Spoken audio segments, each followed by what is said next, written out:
Okay, so this is the finished product of the Mike Salzo resin cast T-3 X-Wing fighter from Star Wars. We did it as Red 5, which was, of course, Luke Skywalker's ship, with R2-D2 riding shotgun, which you can see there in the back. I'm kind of shooting this in dim light so you can see the cockpit lighting. And there's Luke, of course. And I've got some stationary lighting and a few color changers and some rotating stuff going on there that's just kind of doing its thing. I got R2, it's got a red-blue changer in him. And let's see, you can see some of the weathering. I tried to stick to the paint scheme from the movie as much as possible. And the weathering, I kind of did some of my own thing, but I tried to stay true with some of that. I've also got engine lighting in the back there. Of course, all the engines are lit.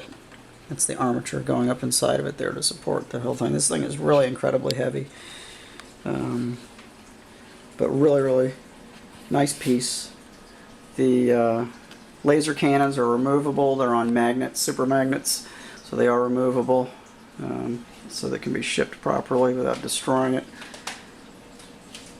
Easy for Todd to get back on there. And then I did a little bit with a custom base. I, of course, had to make the pretty heavy armature to support it. There's wood under the base that it's mounted into, so it's very sturdy. It's also very heavy. And then, of course, we did the electronics are in the box underneath. And I took some screenshots and some original artwork from the early Star Wars movies and printed it up. And did a postcard kind of thing there on top of the display box, which is kind of cool. Gives it a little color, a little something extra. And I'm going to turn a light on here, which is going to cast some shadows, but you'll be able to see, walk in front of it a little bit more of the details, probably as far as the weathering. Used a combination of airbrush and Tamiya pastel, dry pastels from their weathering kit, which works really well. And we got the color. It's got a lot of, there's patches on the hull, different colors of gray where the thing has been patched together for repairs. Just kind of swing back around here a little bit. Let's see, and then I've got this where you can rotate it on the armature without affecting the wiring.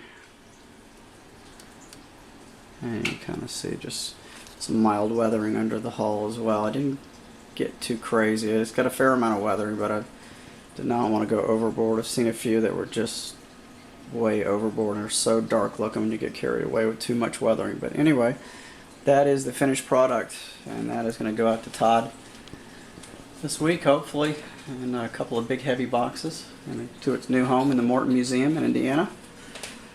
And I hope he enjoys displaying it as much as I did building it. And we're on to the next project. Thanks for looking.